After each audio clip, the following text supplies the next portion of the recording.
Welcome, listeners, to the Grande Bouffe, the Big Feast, with myself, Cole Smithey, and this week's co-host, Phil Holt. As always, we are here to copiously consume international politics and culture through the prism of a single film and a different craft beer each week, and I am especially excited to have our returning regular co-host, Phil Holt, here to discuss Paul Schrader's First Reformed. Welcome, Phil. Thank you. Good afternoon. I guess good day. Yeah, we're still in the daytime. It's not 5 yet. Yeah. So we saw that you and I saw this movie together. Yes, and I went and saw it again, which is more than I did. But I wrote a film review, so I felt like That's true. Yeah. I woke up on the following Sunday morning after we'd seen it. I was fully intending to go to the film, but I was more excited to sit down and write about it. So I decided to use the time that I would have spent going to see it a second time writing about it. Time well spent, although seeing it twice was worth it, and I would see it again. I want to see it again. I really want to see this movie again. I enjoyed it so much. I think when you and I saw it, though, I felt like I liked it more than you did when we came out. Yes, first time through, because the movie's a little bit of a bucket of cold water. It's just, it hits you pretty hard, and it takes a little time to grasp the sensibility of it. Yeah. It's not like other things that are playing right now. It is. Well, that's why intensely crafted. That's why it reminded me of Taxi Driver, because I remember I was a kid living in Richmond, Virginia, and all my friends were college students because I lived practically on the campus of VCU. And I remember my neighbor Sandy Wells. I used to dog sit her dog Fitzhugh, and I remember her seeing Taxi Driver, and she just could not stop talking about it. And it really it messed her up. It was one of those things. It was, and I think that it had that effect on a lot of people that they didn't know what it was. They didn't know how to digest it. I think that's a good analogy for this film. Although I do react to a lot of the reviewers, they immediately bring up Taxi Driver. Yeah, and I don't agree with doing that in this case. This movie is completely different. It is very different, and I think Reverend Toller is the Toller, is that you say? Yeah, Toller. I think he's the polar opposite of Travis Bickle, because I don't think Travis Bickle has any sense of guilt, but I think Toller carries an enormous sense of guilt for the loss of his son and for the loss of his wife, because spoiler alert, there's going to be spoilers all through this podcast, so anybody that wants to see the movie without knowing anything about it, which I strongly recommend anyone do, because we went into it pretty blind. We didn't really know anything about it. I think that's the great way to see this movie. So I would encourage anyone who hasn't seen the movie to see the movie before you listen to the rest of the podcast. Yeah, I think you need the surprise that the movie presents the first time through. The second time through, it's great to be able to go for the ride and know how it unfolds for that character. Yeah, I think especially for this movie, you really need to see it twice. I'm looking forward to see it. It's playing right down the street. I fully plan on going to see it. Perhaps tomorrow or Friday I'll slip on down and see it again. I might squeeze in one more viewing. I just each time I want to. There are different things I want to look at. And experience. Well, in that film. Before we get too far along, let's talk about the beer, because you were kind enough to bring this lovely beer from Portland, Maine, which I'm a big fan of Portland, Maine, because I have family there, and I really like to visit Portland. So tell us about Bunker's Libbytown Brown Ale. And they know beer in Portland. This is a nice, dark, it's not, I don't think it's a full-on porter, but we're getting there. And the reason I brought this is that it's got a beautiful label. I love the. It's very classic. Yes, very label. English looking. Yeah, English. It's got the lion on there on the logo. But I like the idea that dark can be good. Dark can be positive. Oh, sure. And this film is like that. You have a sense that you're being pulled into a dark world, but it isn't dark the way you think it is. Right. And when I saw this beer, I thought, oh, that's the. Where did you find this beer? I've not seen this beer. In Grand Central. Oh, interesting.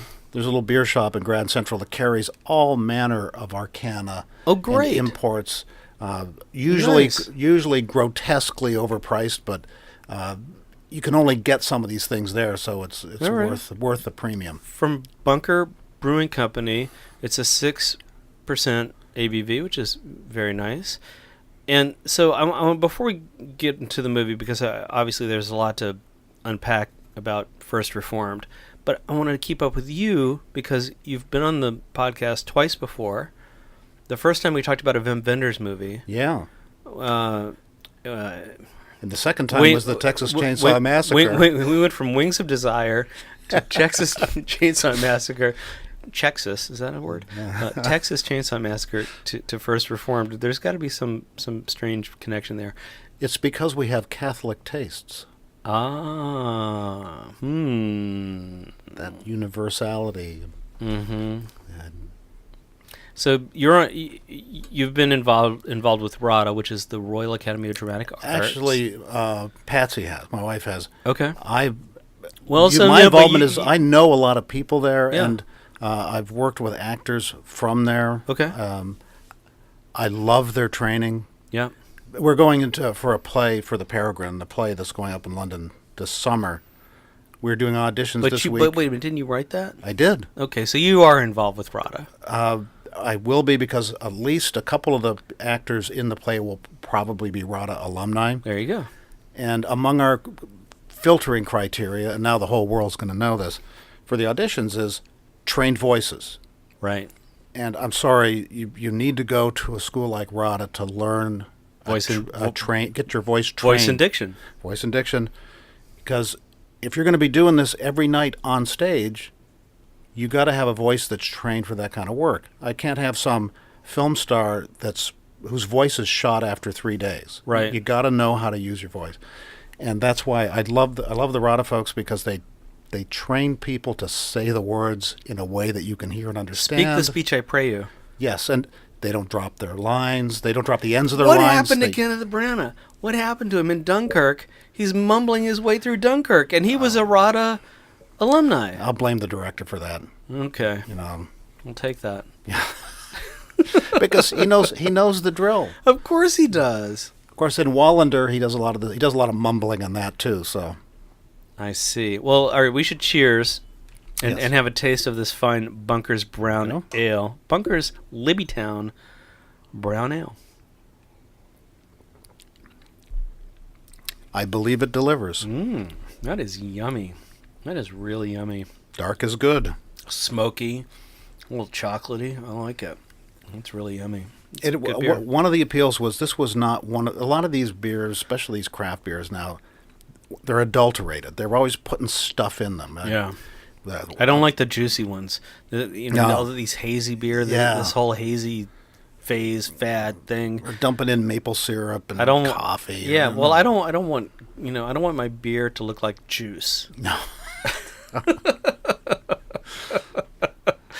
I want to, this beer is black as night. I'm looking at it through the light, and you cannot see through it. This is definitely a dark beer, and even though it's only a 6.0, it's got a little kick. And that was one of my criteria as well. Some of these beers are just overloaded. Yeah. 8, 9, 10%. Yeah, that's a lot. No, I don't need to hallucinate. And this has got a little bit of muscle, but it doesn't overdo it. I agree. No, it's a good 5 o'clock beer. Yeah, there we go.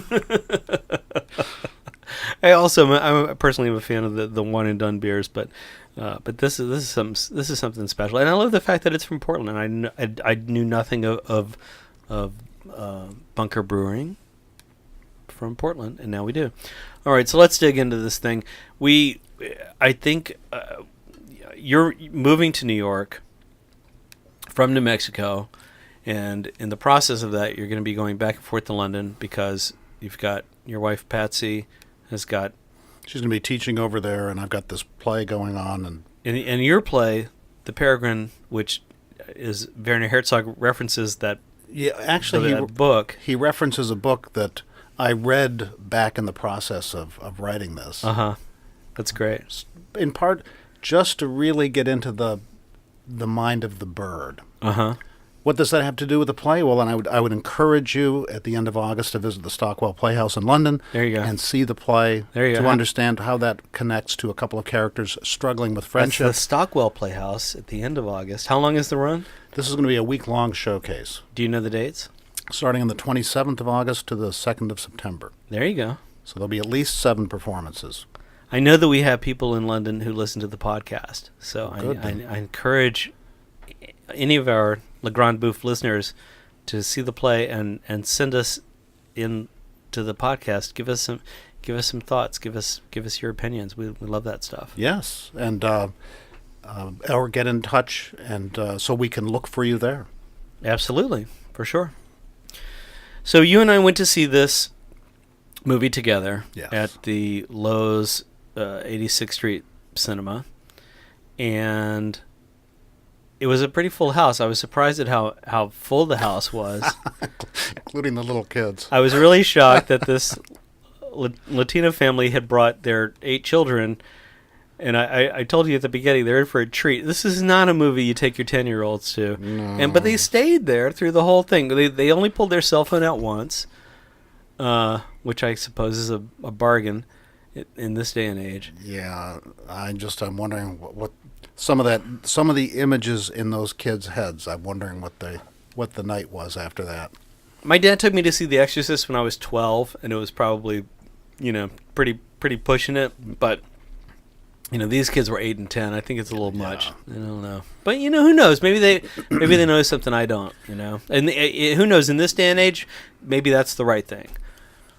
Yeah, I'm going to go out on a social limb here and Tell say, me.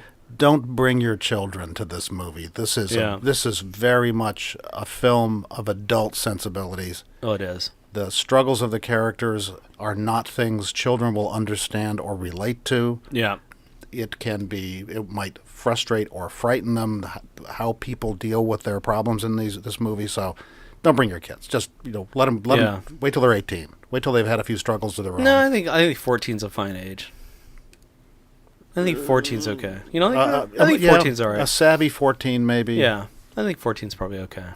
Because then you can have the discussion. I think this is the kind of the movie that if you had the discussion before you went to see it and then after, I think it would be all right. You don't think so? Oh, This is what I love. I love these kinds of contentious things that you could really split the hair. You think of teenagers, the world for them, there's a little bit more intensity to their world. They feel sometimes a little more strongly about things than things really warrant. True. A movie like this, they'd really need some coaching and some guidance, I think. Well, here's what I think. Part of the theme, one of the themes of this film is about how fast things are moving and how fast things are changing in our society. And so I wonder 5 years from now, or even 2 years from now, where this film is going to stand. Because one of the things that I love about this movie is how Schrader removes it from modern society. It's a very austere, formally composed film, and it tears itself away from the demands of people knee-jerk looking at their cell phones, interacting with social media. That's not what this movie. That's not the social parameter of this film. And I'm also curious, especially for you, because I know that you spent time as a monk. Yes, and part of the value I think I'm bringing to today's conversation is that I do have a degree in theology. Yeah, so this is what I want. This is what I wanted you to talk about. It's not something that I pursued necessarily willingly, but I got sent at the time. I was a Benedictine monk. Well, that's already interesting. Yeah. You were sent. I was a Benedictine monk sent to get go thee to this place. Much like that. Uh-huh. It ended up being a wonderful experience. It doesn't necessarily mean that I'm a believer. In fact, I think in practical terms I'm not. But I'm a highly informed one and a well-read non-believer. I understand. Okay, so when you say non-believer, do you mean atheist? No, I don't like to join those kinds of clubs. Okay, but when you say, all right, so non-believer, but the non-believers is a way of stating that, right? I don't want to join a club because even No. atheists are strong believers in their position. Okay, And but we're not it's like, talking. I don't know. I don't go there. I want to talk about they. I want to talk about you. So if you say you're a non-believer, then that means you don't believe in God.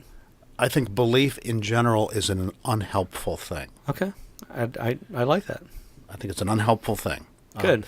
Where there is a little Why? There's a little bit of belief shorthand we use in life to keep from going mad, of course. Sure. We believe that our spouse loves us. We believe the sun's going to come up tomorrow. And we have plenty of evidence to support that, so we can let go of certain preoccupations. Right.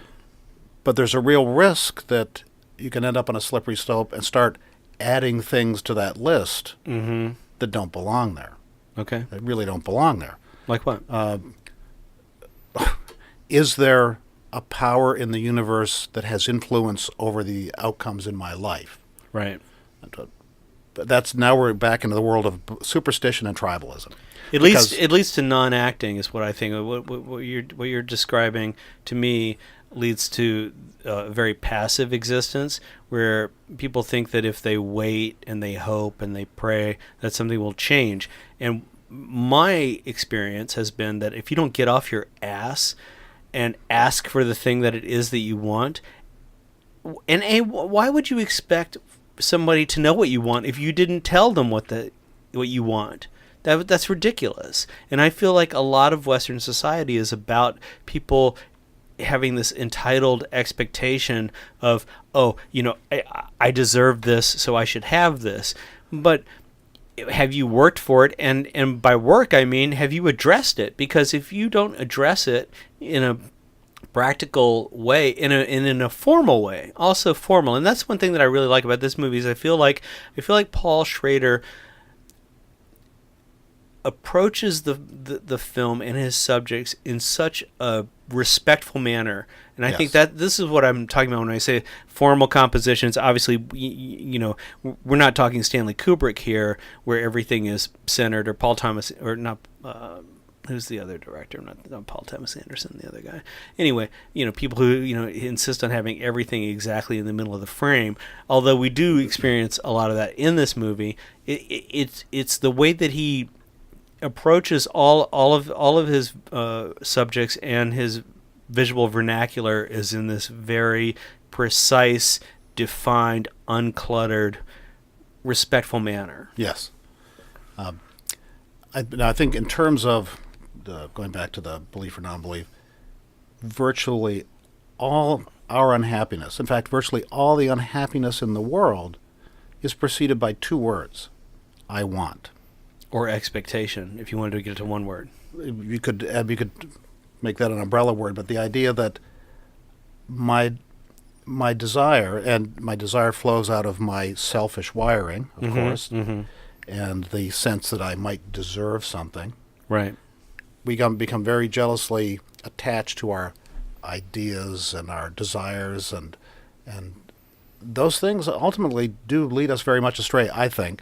I don't want to digress too much into. Well, no, I like what you're saying, because I think that it also addresses, the validity of an idea or of a lust or a yearning, which is, this is something that I'm really serious about today. But 6 months from now, 18 months from now, 5 years from now, 10 years from now, am I gonna have that same perspective? And for me personally, I know the things that I hold on to, that I've held on to for the length of my career as a film critic, are things that I address every day and that I demand of myself. So let's come back to the film for a second. Yeah. So our protagonist, Reverend Toller, is played by Ethan Hawke. Played by Ethan Hawke. And I don't want to put too fine a point on it, but if you ever had any doubt that Ethan Hawke was one of the finest actors of his generation, this will prove that true. Anyway, yes. Go ahead. I'm sorry to interrupt. But he is a bundle of completely frustrated yearning. Yeah. Everything that would constitute normal yearning in a normal life, in his life, has been frustrated. a son who was killed in Iraq, a wife who leaves him. Well, but let's talk about that, because he is a vet. And he himself is a vet. That's right. And he felt this patriotism, this obligatory patriotism, that was so strong in him that he insisted that his son enlist in the Iraq War against his wife's wishes. And 6 months later, his son died in the war. And he was lost. Well, he was lost, and so was his wife, and she left him. And it's even in terms of the kinds of references that I think Schrader artfully weaves in here.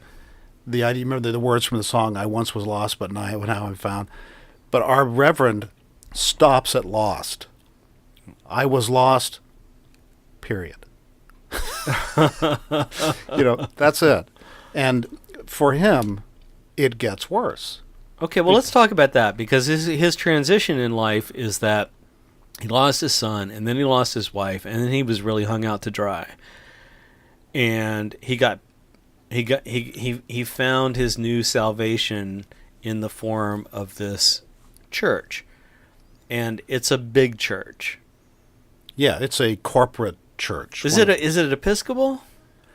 Another interesting thing about the film is that Schrader, I think, very artfully completely steps around the denominational particulars. Yeah. What the umbrella church, the owner church, is a big corporate religious operation. Yeah.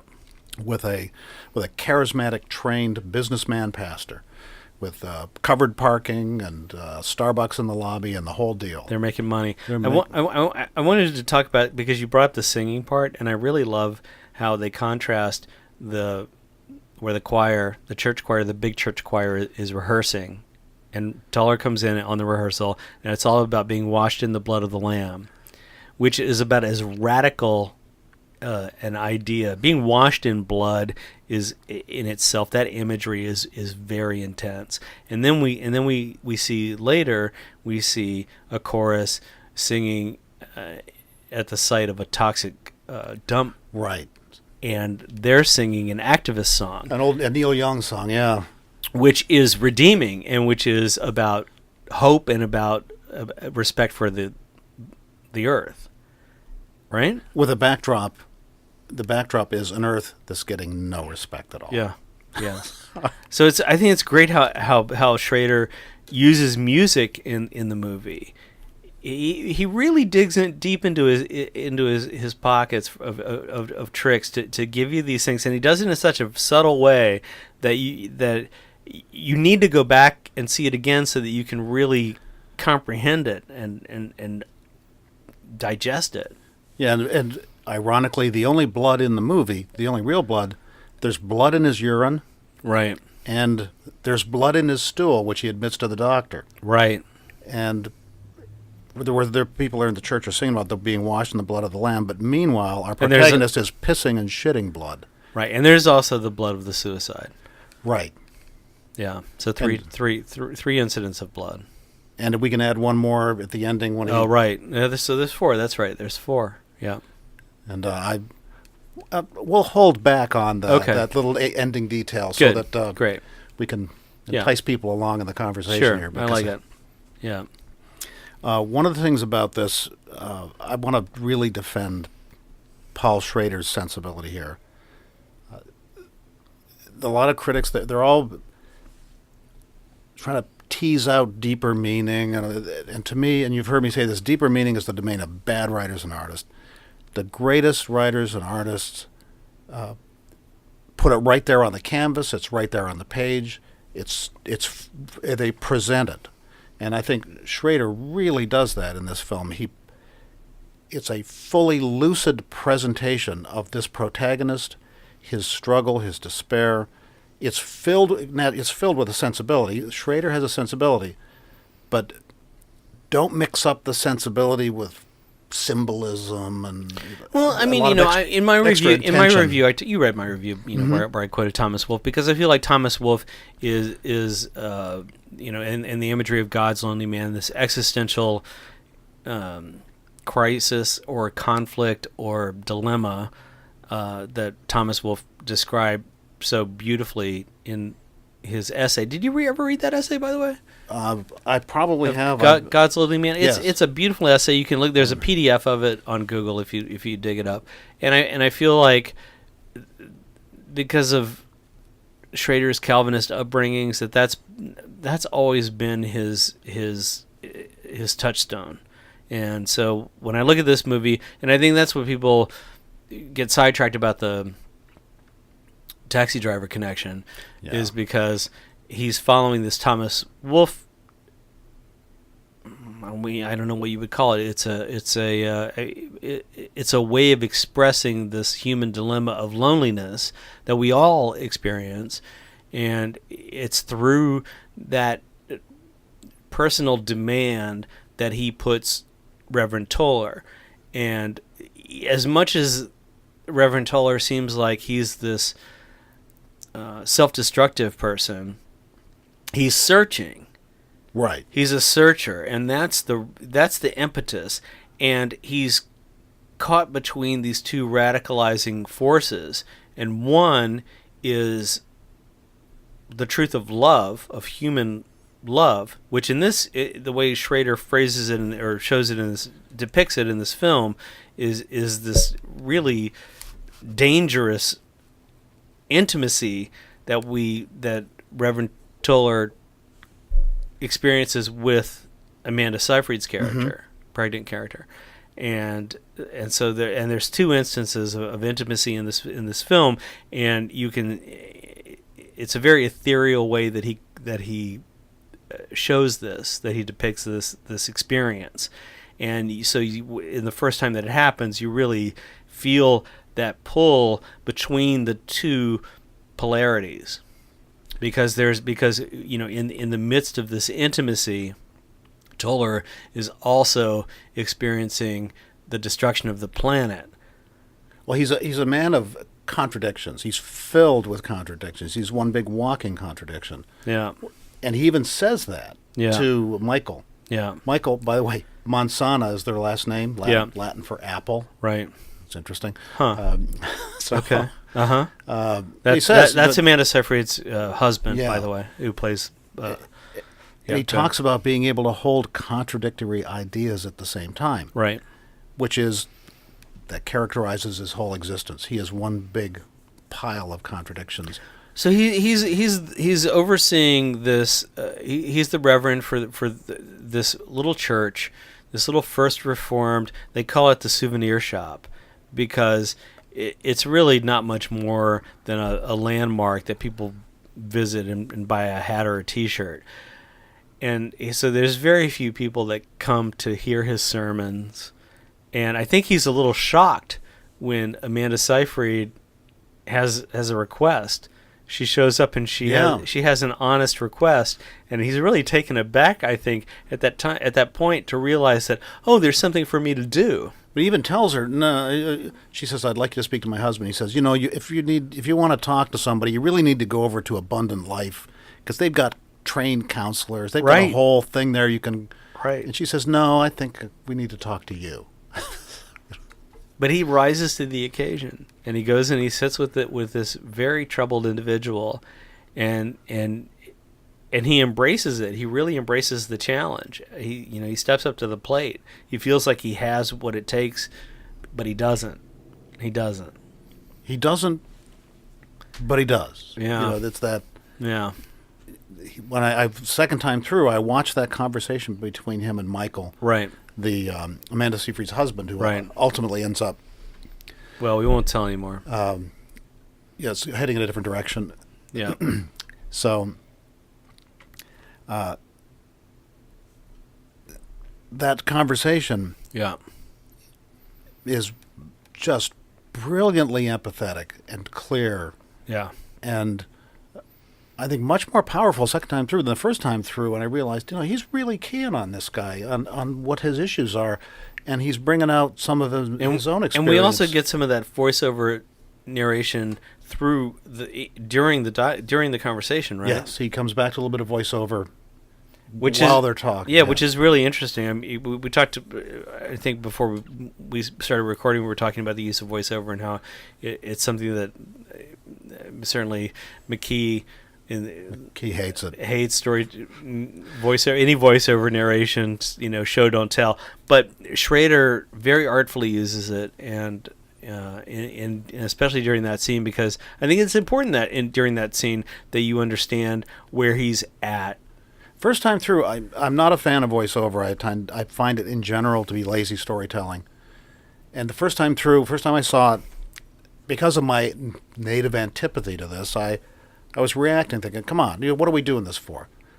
Second time through, I let him do it. I just listened. Yeah. And I think this is one of those cases where the voiceover is artfully done, and it adds a layer to the way the story's told that I think is really, really clever. I liked, second time through, I was much more taken with how he orchestrated the voiceover. First time I think I had a bias problem. Second time through, I let that go, and I think I was much more convinced. I think Schrader, what I really admire about this film is how simple it is. Everything is very contained and simple, and the scenes, it's none of this quick cutting stuff. The scenes almost seem to each take about the same amount of time. He seems to balance. It's not this thing where you're trying to randomize your storytelling. It seems that he spends about the same amount of time on every scene. Am I wrong about that? It's very relaxed. The pace is very relaxed.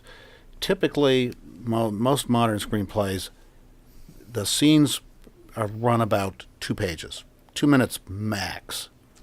If you get beyond 2 minutes, it better be for a really great reason. I think of the scene where Toller is counseling Michael. That's a very, very long scene. Yeah, it's like it's got to be 6 or 7 minutes. And it doesn't feel long. It feels essential. Well, it's human time that you're experiencing, Right. and it's the human time that it takes for people to interact and to open up to one another. Right. It takes time. These characters, at that point, their humanness is really obvious, and it's very easy to observe it and be part of it. You're not being rushed with a bunch of quick cutting, shorthand film tropes. You're watching a real live conversation between two people like a fly on the wall. Okay, I don't want to give away too much of a spoiler, but there's one scene that I couldn't. I was a little on the fence about with Amanda Seyfried, and I wasn't sure if she was upset enough. Do you know the scene I'm talking about? No, you'll have It's in the living room. It's in the living room, and it's when Toller comes to visit her, and I think that she has been so prepared for the reason that she's upset, that she's not as upset as a normal human being would be. But I felt like it played a little bit as a movie moment when I watched it. You know what I'm talking about? Yeah, I got the sense. I really, really loved her performance. I did too, and that's why I'm hesitant to even talk about this, because I really loved her performance, but I was a little on the fence about this one scene, and it's a directorial thing too. Yeah, I think the film is very theatrical this way, and by this I mean Schrader doesn't get hung up on some of this film technique, and allows scenes to play dramatically, allows the characters to work the scene, very much like you'd do on a stage. So because the stories are told by characters on stage, it's not pictures, it's right. These interactions, and he really allows that to happen. And that, I know the scene you're talking about, and I really loved the way the restraint. She played this character with a lot of restraint, and after the bad event, you'd think, oh, she'd be all broken up. Yeah. Well, maybe in her soul. Yeah. And she's got that restraint. She's keeping it together. She's got it. I'm pregnant. What do I do now? She's got a whole bunch of really pragmatic problems, and also I think she's one of these characters who one of these people who is able to look ahead. And I think that, when she initially goes to Toller, she's in a crisis and she knows it, but she wants to handle it in a very pragmatic and small way. She doesn't do the thing that anyone in modern society would do, where they would be typing out stuff on Facebook and asking of all their, trying to groupthink their existence, which I just find so disgusting. I mean, people do it all the time on Facebook. I've really broken up with Facebook after the name that will not be spoken was when I saw that nomination happen. I said, okay, I can't go any further on this in this vein. If we put Toller and Mary, Amanda Seyfried, together, right? You get contradictions and contrasts. The movie's filled with these yins and yangs. Just filled with them. And Toller is very much, he's got this cosmic angst. He's very... But we empathize. Let me finish. Yeah. She's got this very human-scaled take on things. Yeah. So he's talking about, I was lost, I lost my son, my wife left me, I was lost. Yeah. And so when this happens with Michael, Mary, again, human-scaled reaction, I guess I'll go see my sister. Not, what the hell's God thinking? It's like, I'll go see my sister. Yeah. Very human scaled. In contrast to Toller's constant big picture fretting, his despair over these big issues, and she's got this very down to earth human scale problem that she's working. Going to visit her sister. She's got to have this baby. God, yeah, right. But meanwhile, I got to have this baby. So there's this big dichotomy between Toller and Mary, because Toller is he's really on a self-destructive bender. If you think about leaving Las Vegas, this guy isn't that far removed from Nicolas Cage in leaving Las Vegas. Staying at the whole year in, or the whole year in. Yeah, he's putting away bottles of whiskey daily, mixing them with Pepto-Bismol. I love that imagery when he pours the Pepto-Bismol into the whiskey. But that's another one of those yin and yang moments, I think, in here. Yeah.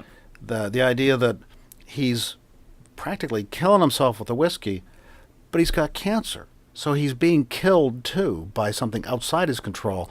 And these two things are coexisting. I'm so glad you brought that up, because he also has the thing that reflects the state of our corporate-controlled plutocracy, whatever you want to call it, where everyone is pretending that things are okay, but we're all the cancer patient who doesn't want to go see the doctor. We're all the people, and most people are like this. I got this pain, but I don't really want to know what it is, and you keep putting it off. And so by 2 or 3 years go by, 4 years, 5 years, and by the time you get to the doctor, your body is so riddled. I saw this happen to a person, my old guitar teacher, by the way, who would refuse. He never would go to the doctor, and sure enough, by the time he did go see a doctor, he had cancer the size of a grapefruit in his lung, and his body was so riddled with cancer that there was nothing that could be done. And I feel like that's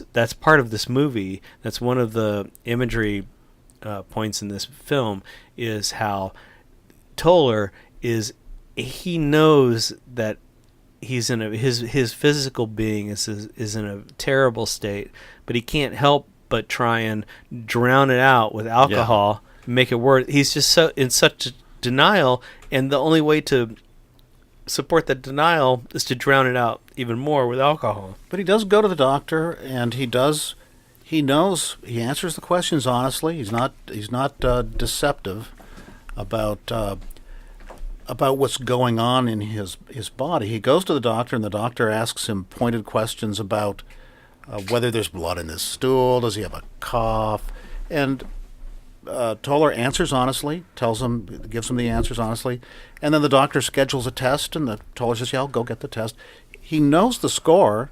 He knows, okay, he'll play along, but he knows the score here, that this is his problems are bigger than this cancer. Okay, so I want to talk about, because I found it to be a very disturbing and yet satisfying scene when Toller has this conversation with this woman that he had probably a one-night stand with.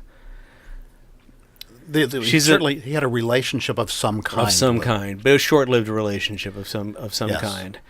And he really strikes out against her.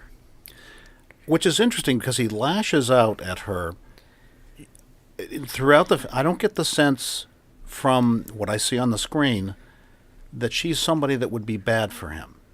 Exactly. This is it's something it's confounding for me because she seems like she's a really kind, well-meaning person who really is looking out for his best interest. in that hot librarian kind of way. Exactly. And yet somehow she's set up as a rival against Mary. So Yes. I'm thinking of the movie now from more of a female perspective because it's one thing for us to go two men, one in their 50s, one in their 60s, to go look at, white guys to go look at this movie right. and say, oh yeah, this, that, and the other thing. But you have to look at the female characters and how the story is processed through the female characters, because obviously Amanda Seyfried's character is named Mary, so there couldn't be anything more nurturing than the ideological character prototype that she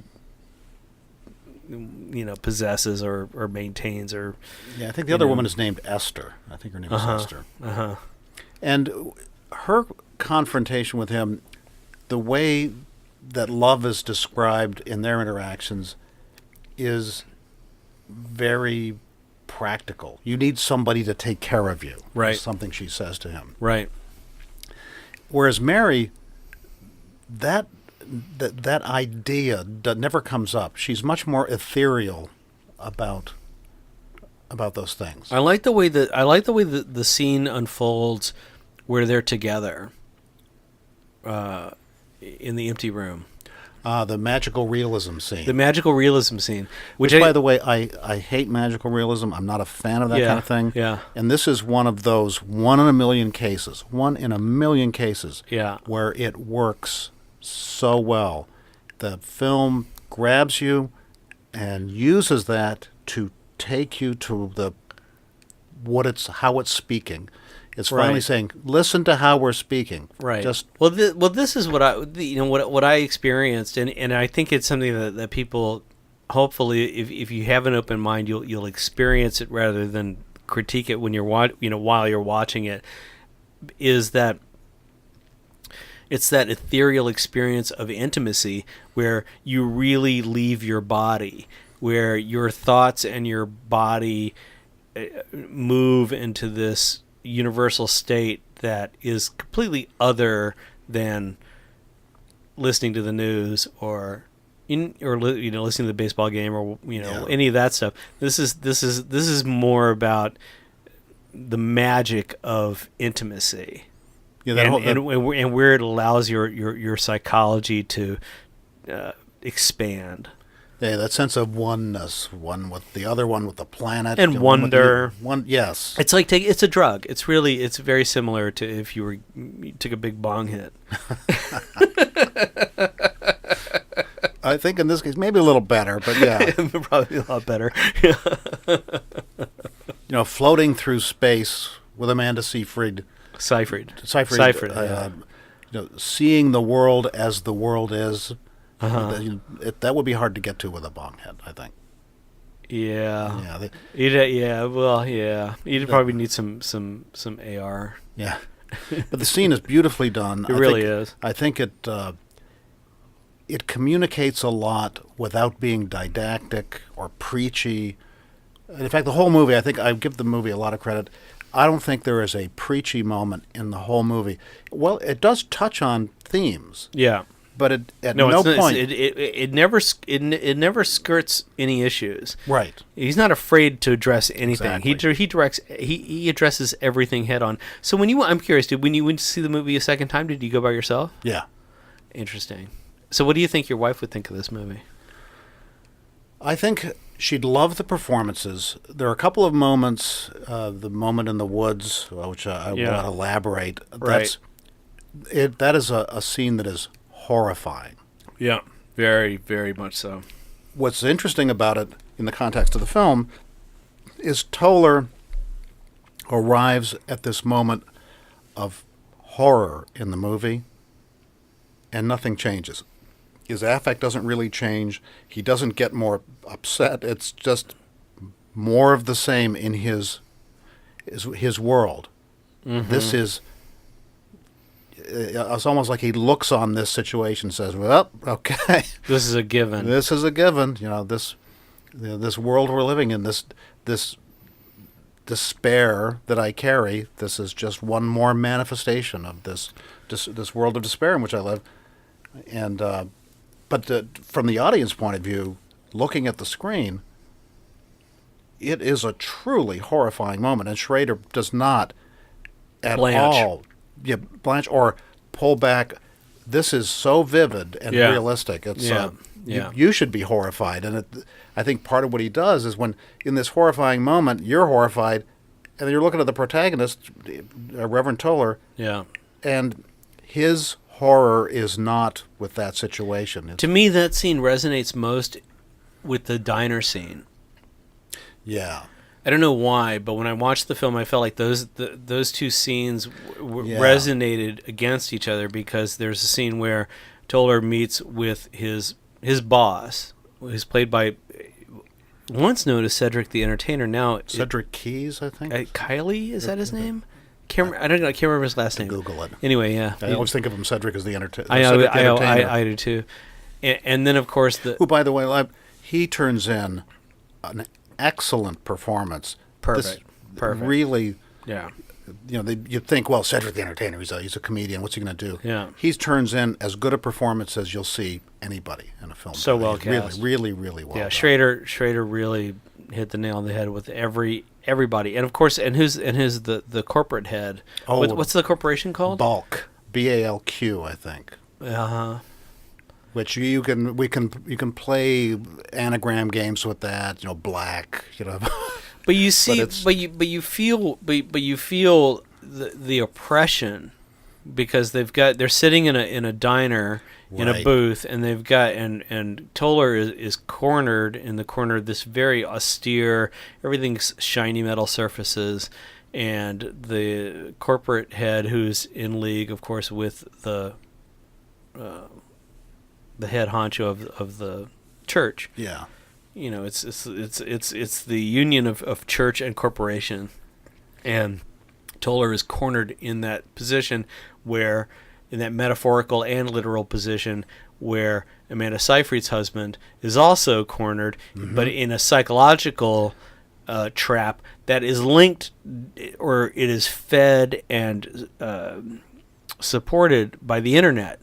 And it's the one time in the movie when we have that I guess there's a couple times where we get that exposure to the internet, and so the way that Schrader frames the internet is in a very toxic form.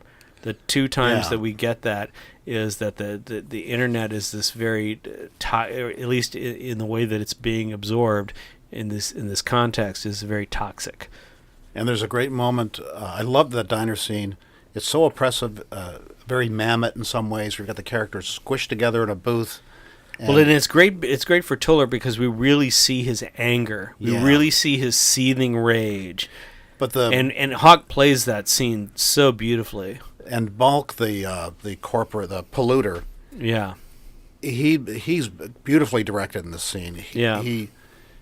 But he does raise this question: if you're dishonest, but you believe the lie you're telling, what's true?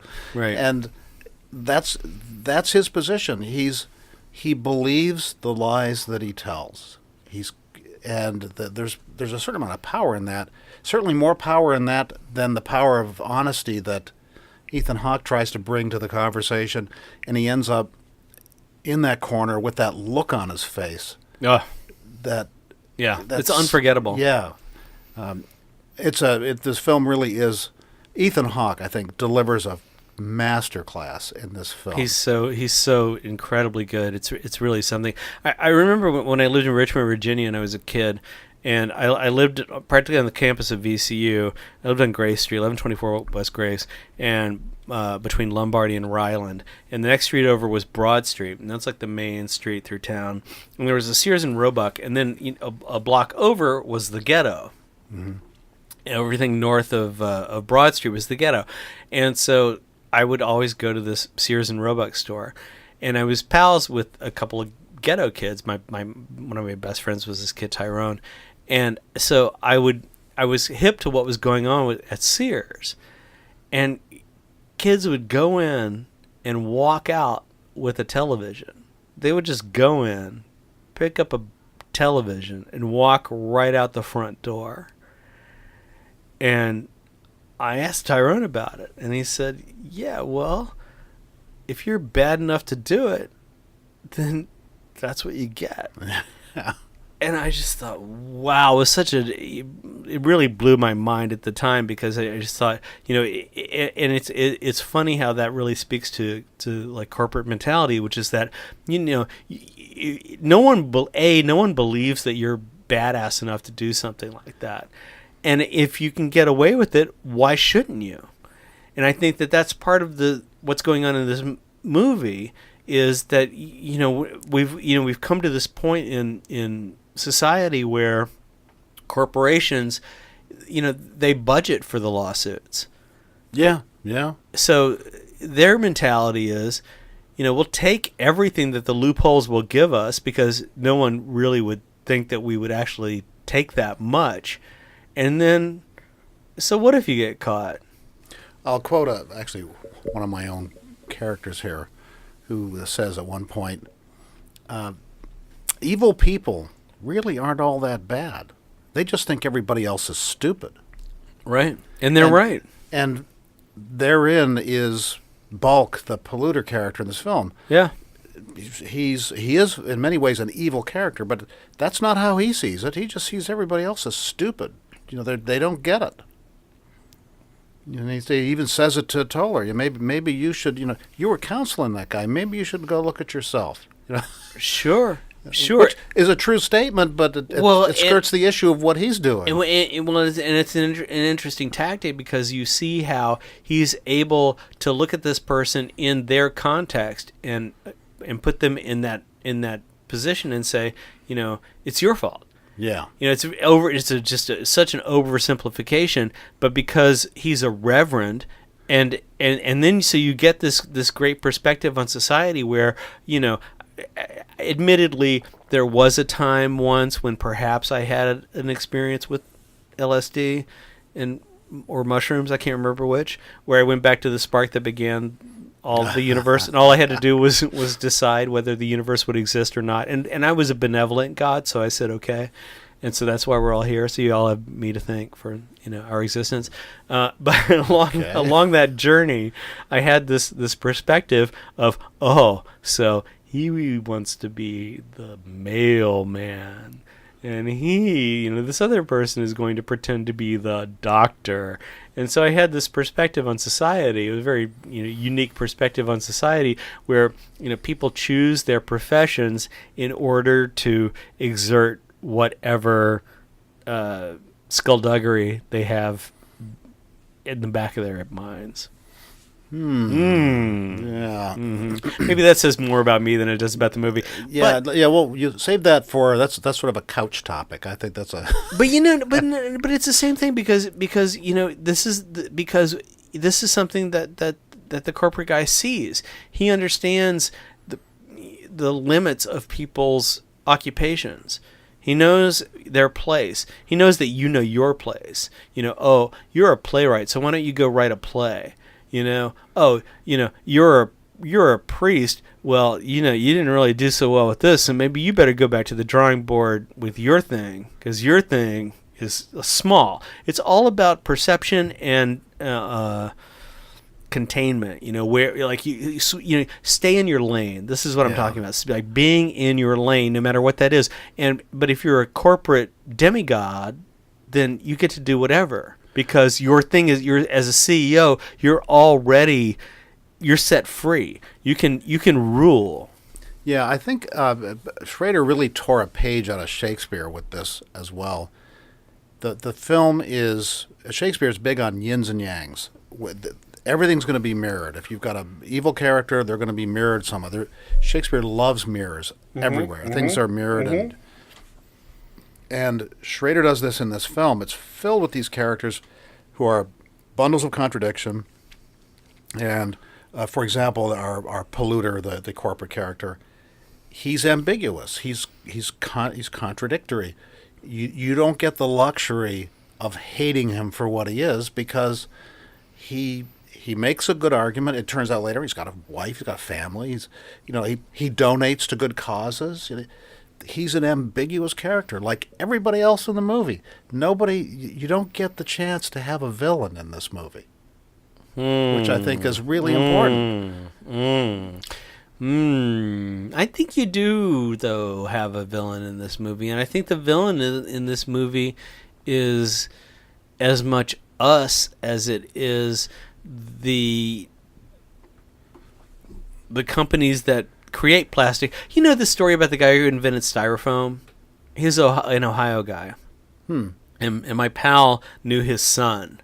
And so the guy who invented styrofoam, it was letting the genie out of the bottle for him. He spent the whole rest of his career trying to figure out how to destroy it, how to not make it, because it's the worst thing for the planet.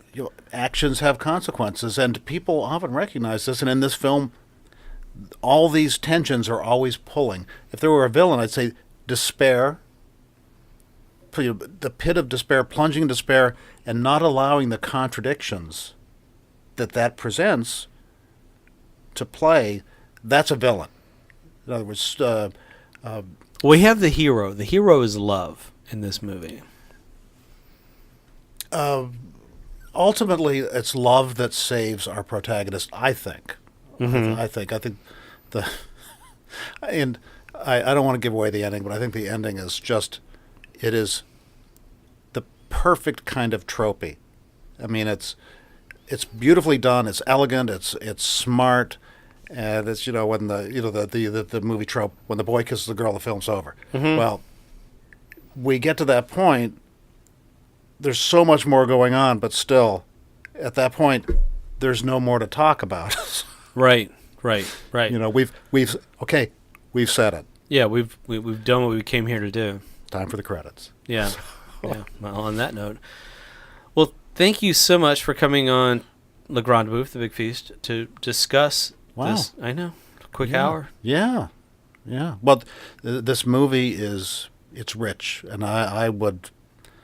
It really stands up to multiple viewings. Yeah, I think Ethan Hawke, if there is a deity, he should get an Oscar for this. This is hands down one of the best performances on film. Okay, so now you got me here, because I didn't want to put it in my review because I didn't want to give way to hyperbole, but I really do think it's the best movie of the 21st century. And I could get there with that statement. I really, after two times, I'm thinking I haven't seen anything else that comes close. I just haven't seen anything else that comes close. Is the story? Yeah, that's the real story. This is it's something very iconic and direct, and I think just in the same way that Taxi Driver stands up today, if you watch Taxi Driver right now, it would stand up completely. I think that this movie in 2050, I think this movie is going to stand up just like it does now. I agree.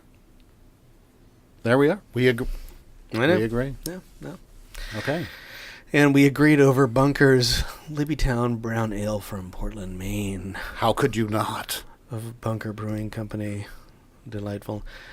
Thank you all so much for listening. I would like to encourage any one of you who's listening in Turkey or India or Ireland or London to please support Le Grande Bouffe, the Big Feast, through Patreon, as my friend Phil here so generously does. You could contribute $5 a month, and that would really make a big difference. And you get rewards if you as you go up, if you want to give even more, you could even be on the podcast if you really wanted to throw down some cash. But I want to thank you all so much for listening, and especially thank my guest, Mr. Phil Holt, dramatist Phil Holt. And I encourage any of you that are in London to go see his play the last week of August. And please remember to turn your cell phones off in the theater while you're walking, driving, or watching a movie.